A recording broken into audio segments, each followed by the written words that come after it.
welcome to another grammar lesson video on the English Language and Association channel.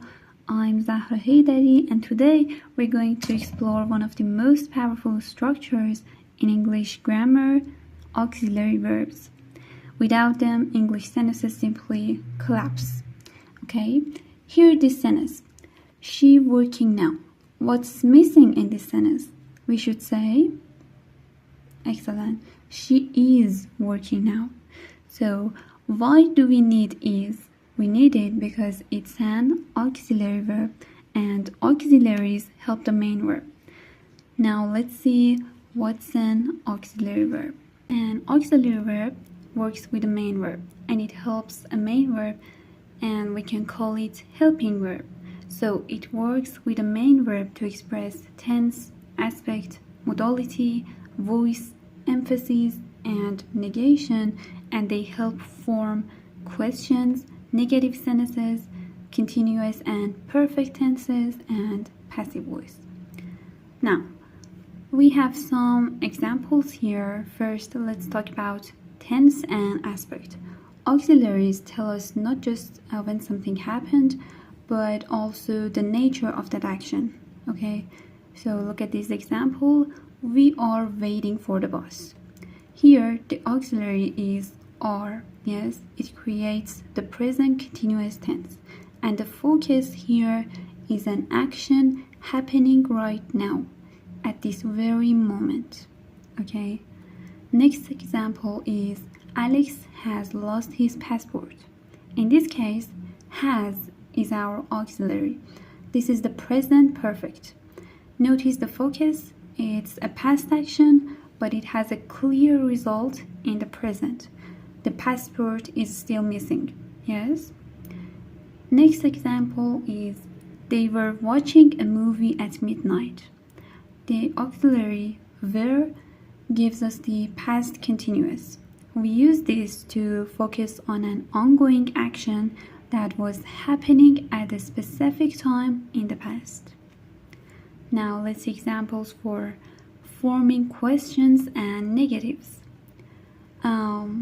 Okay, the first example is I don't like spicy food. Here, do is the auxiliary. This is a present simple negative. It helps us turn a positive statement into a negative one. Okay, the next one is she doesn't live in this city anymore.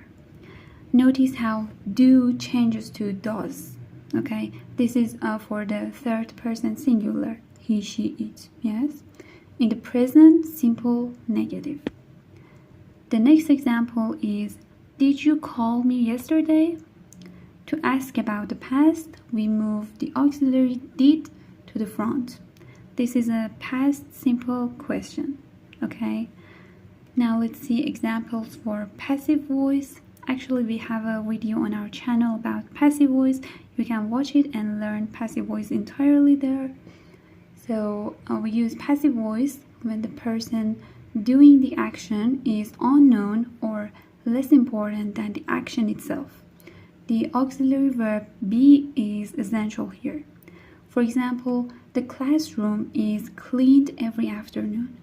Here the auxiliary is, yes, that creates the present simple passive. And the focus is on the classroom being cleaned, not on who cleans it. Okay. The next example is my phone was stolen at the subway station.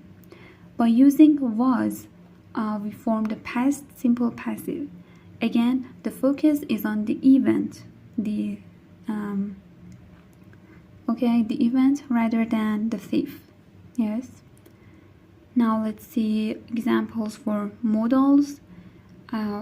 These examples are about possibility and advice. Okay. So we have modals. These auxiliaries don't just show time, they show the mood or the speaker's attitude. Okay.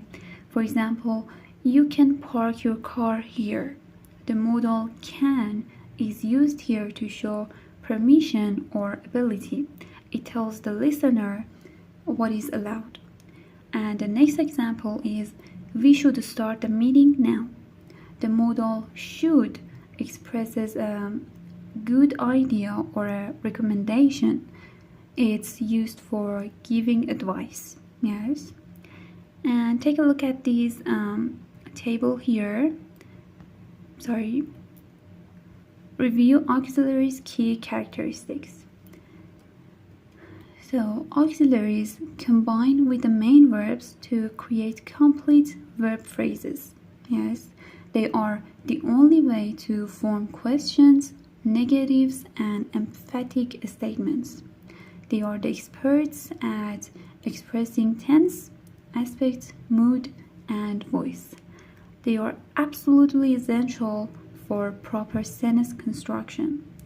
And for those of you preparing for exams, these are frequently tested in standardized tests like IELTS or TOEFL. Yes, by mastering this, you can master English grammar. Types of auxiliary verbs. We have primary auxiliary verbs, which are be, have, and do. Okay, these are the backbone of English grammar. What is be?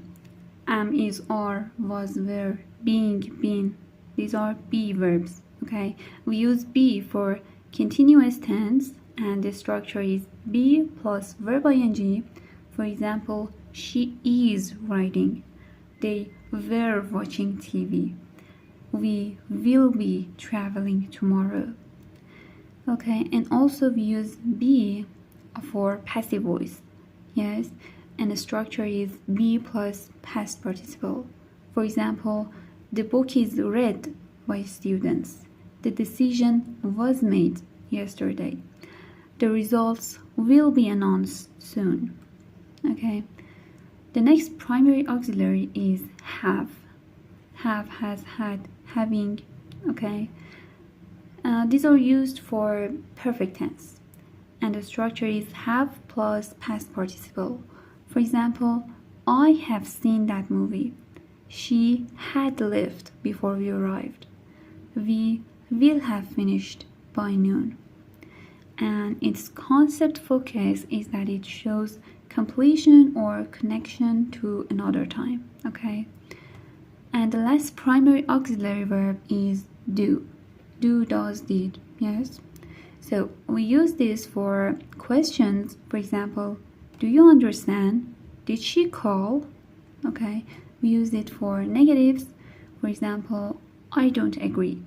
She doesn't like coffee. And we use it for emphasis.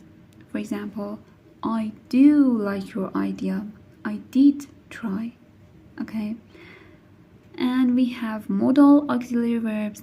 So modals express meaning, not tense. Okay, they are followed by base verb. So we have modal plus base verb. And we don't use to, like saying can to swim. Okay, we say can swim. Yes. Actually, we use to in special cases, and you can search to learn about this. So what are modal verbs? We have can and its past tense could, may and its past tense might, must, should, would. And for negation of modal verbs, we add not directly after the modal verb. Okay. And also we have semi-modal auxiliary verbs. Yes. These verbs behave like modals but have some difference in use and form. We have to for indicating obligation or necessity, use to for describing past habits or states, and ought to for indicating duty, obligation, or moral correctness. Okay, and you can see some examples for each one in the slide. Now let's see modal verbs and its functions. Okay, we use modal verbs for ability. We use can, yes, for saying ability. For example, I can swim. I could swim when I was 5. So it means that I was able to swim. Yes, it shows ability. We use modals for permissions. We use may or can or could. Okay, for example, may I leave? Can I borrow your pen? Could I ask you a question? These are all about permission. Yes. We use modals for possibility. For example, it may rain. She might come. They could be late. So you can see we used may, might, could, yes, for possibility. And we have past possibility actually. For example, she might have forgotten. Might have. This is past possibility. We use modals for obligation. For example, you must study. You have to wear a uniform. You should try harder. So here we use must, have to, should, okay, for obligation. And for past tense, check these examples. I had to leave early. You should have called me. Had to, should have, okay, these are past tense for obligation. And we use modals for logical inference. And the present tense examples are she must be at work or he can't be serious. And for past tense we have she must have left or he can't have forgotten. Must have, can't have forgotten. Okay, these are past tense for logical inference.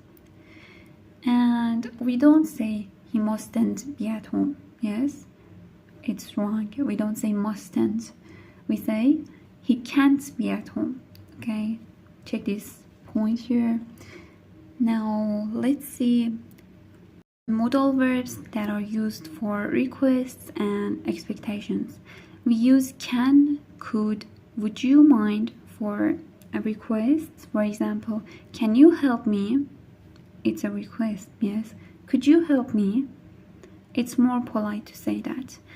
And would you mind helping me? It's very polite, okay? And we have expectations that we use should or should have arrived, yes? For example, the train should arrive soon. And the past tense is the train should have arrived by now. So we use should for expectation and can or could or would you mind for requests. First, let's talk about hypotheticals. These are situations that aren't real. They are imagined or possible, but not certain. Okay, for example, if I had time, I would help you. Notice the use of would. This is a classic hypothetical. The reality is, I don't have time right now. But in an imagined world, where I do, I would help you. Okay? It's a condition that hasn't been met. And the next example is she might have forgotten. This is a past hypothetical or possibility.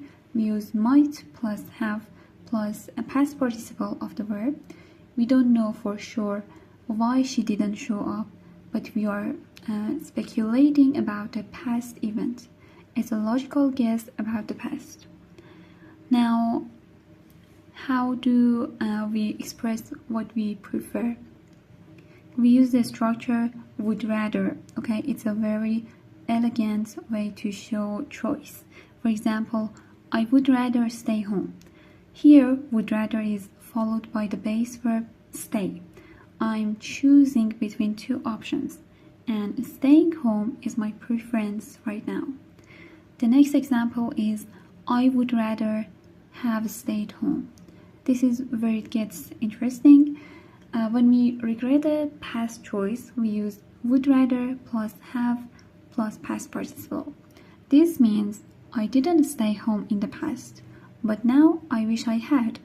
Okay, it's a preference about a past event that cannot be changed. Marginal modals.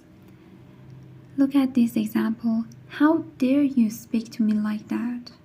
Dare is used to talk about having the courage or the nerve to do something. Yes, it often appears in negative sentences or expressions of outrage, just like this one. The next example is you need not to worry. In formal English, need can function as a modal verb. Need not means there is no obligation. It's a bit more formal and sophisticated than saying you don't need to worry. Okay? And the last example is I used to play tennis. Used to is a unique marginal modal because it only exists in the past. It describes a past habit or state that is no longer true. I played tennis regularly in the past, but I don't play it anymore. Okay? Verb forms with one or two or three auxiliaries. Verb forms with one auxiliary. We have these structures. Okay, be plus verb ing or past participle of the verb. We have plus past participle of the verb. We have do plus base verb, or we have modals plus base verb. And we have verb forms with two auxiliaries which are used for perfect progressive, and the structure is have plus been plus verb ing. For example, she has been studying, they had been waiting. Yes, we use verb forms with two auxiliaries for passive perfect, and the structure is have plus been plus past participle of the verb. For example, the project has been completed, or the car had been repaired. And we use verb forms with two auxiliaries for modal plus passive. Okay, the structure is modal plus be plus past participle of the verb. For example, the letter must be sent. The problem can be solved. Okay, and we have verb forms with three auxiliaries, and the structure is modal plus have plus been plus verb ing. For example, she must have been working, or they might have been sleeping. We have auxiliaries with two. Do you remember when I said we don't use to with modal auxiliaries except in special cases, and you can search to learn about them? So here we have a special modal-like expressions that are used with to. Okay, these requires to. For example, we have to, ought to, be able to, used to, be to. Okay, look at used to. We use it for past habits. Okay, for example, I used to play tennis. Did you used to live here? So and be to, look at it, it's more formal, and we use it for formal writings or speakings. For example, the train is to leave tonight. You were to submit the report yesterday. Okay, I also told you about have to, ought to, and be able to. So let's take a look at them. Have to. Okay, we use have to express a strong obligation or necessity. For example, I have to wear a uniform at work. It means that this isn't my choice. It's a company rule. Okay. And the negative form is used to say be careful. For example, you don't have to wash the dishes. It's a warning. When we make have to negative, the meaning changes completely. Okay, it doesn't mean it's forbidden. It means there's no necessity. You can do it if you want, but it's not required. And about ought to, this one is quite formal and sophisticated. It's used to give advice to or talk about what is right or ideal. Okay, for example, we ought to help our neighbors. Think of ought to as a stronger, more formal version of should. It often implies a moral duty or a social expectations. okay? And remember, just like the others in this group, the to is mandatory. You can't say we ought help. It must be ought to help. And we had be able to, which means ability and possibility. For example, I will be able to join the meeting tomorrow. So why do we use these instead of can? Because can doesn't have a future form. We can't say I will can. So we use be able to express ability in the future or the perfect tense. Okay, for example, I have been able to.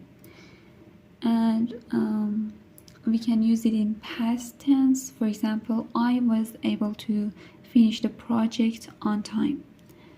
Okay, in the past, was able to often suggests that the task was difficult, but you managed to succeed. It's about a specific achievement rather than just a general ability. Look at this table here, key characteristics about auxiliaries with to. They connect subjects to specific requirements. For example, if I say, you are to stay here, I'm connecting you directly to the requirements of staying. Yes, it's not just an action, it's a condition or a necessity that the subject must follow. Expresses past habits, used to. We talked about it. For example, when you say, I used to play tennis, you are telling me about a past version of yourself. Yes, it's a very efficient way to contrast the past with the present without having to say, but I don't anymore. Okay, it's already implied. Indicates scheduled future events, B2. For example, the conference is to begin at 9 a.m. So this sounds much more official and certain than just saying will start. Okay, we use this for official schedules or formal arrangements. It tells the listener that this event is part of a pre-planned program. Yes, and we have a pro tip here. Would can also express past customs. Okay, while we often use used to, we can also use would to describe repeated actions in the past. For example, every summer we would go to the beach. Now pay attention to the detail here. We use would for repeated actions but not for past states. For example, you can say I used to be a student, but you can't say I wouldn't be a student. So would is great for storytelling about past routines and habits, giving your English a more descriptive, narrative feel. So here we have some important tips. Let's start with auxiliary inversion. In normal English sentences, the subject usually comes before auxiliary verb, but in some special structures, the auxiliary comes before the subject. This is called inversion. Okay, for example, we have negative inversion, negative adverbs such as never, rarely, hardly, little, seldom. Okay, these are adverbs that can come at the beginning of a sentence for emphasis. For example, never have I seen such a beautiful place, or hardly had she arrived when the phone rang. So notice the structure. We have negative adverb plus auxiliary plus subject plus main verb. This makes the sentence more dramatic and formal. So in normal English saying, we say, I have never seen such a beautiful place. But with auxiliary inversion, we say, never have I seen such a beautiful place. The next tip is conditional inversion. Yes, we also use inversion in formal conditional sentences. In these sentences, we can omit if and move the auxiliary before the subject. For example, had I known about the meeting, I would have attended. Should you need assistance, please contact the office. Okay, so these are equivalent to if I had known about the meeting, or if he were here, or if you should need assistance. So we have key structures here: had plus subject plus past participle. We have a should plus subject plus base verb, and we can use a verb plus subject plus complement. So this form is very common in formal writing, speech, and advanced English. Okay. The second tip is about ellipses with auxiliaries. So ellipses means leaving out words that are already understood from the context. Okay, we omit them. With auxiliary verbs, we often omit the main verb to avoid repetition. For example, she can play the piano and I can too. He hasn't finished the report, but I have. They will attend the conference and we will as well. Okay, so in this sentence, the second clause doesn't repeat the main verb. Instead, we keep only the auxiliary, can, have, will. Yes, this makes English shorter, cleaner, and more natural. So ellipses with auxiliaries helps avoid repetition of the main verb. The third point here is tag questions.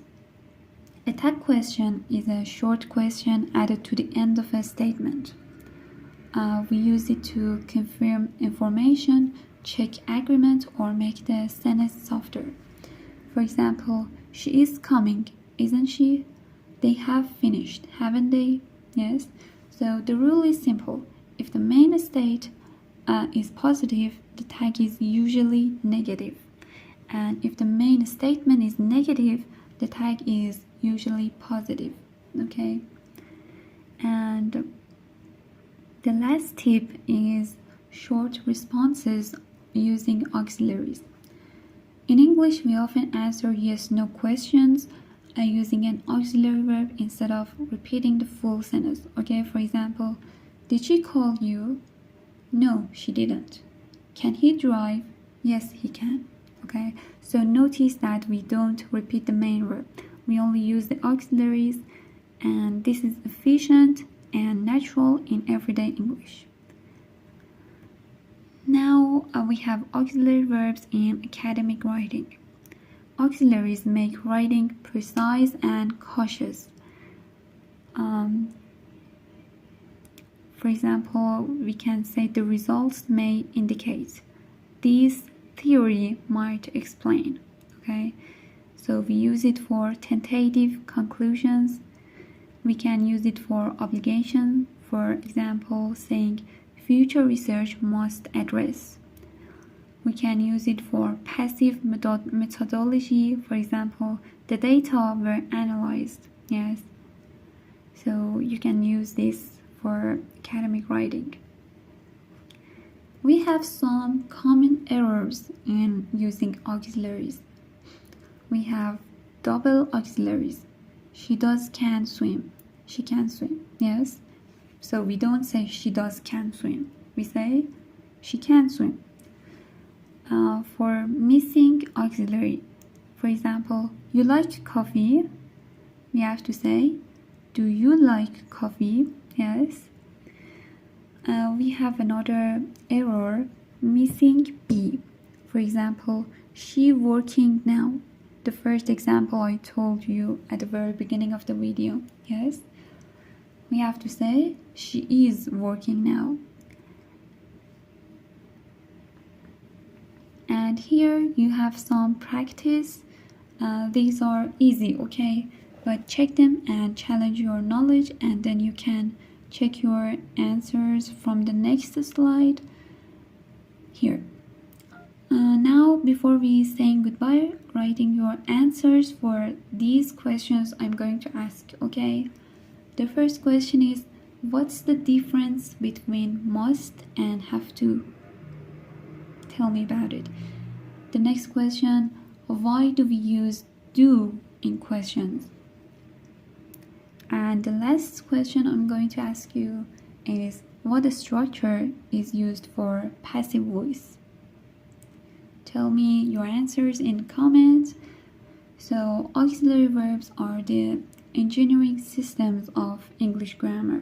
They control time, possibility, obligation, and structure. Yes? Thank you for watching this video. If you found it helpful, please subscribe to the channel and don't forget to like and leave a comment. Thank you all very much and goodbye.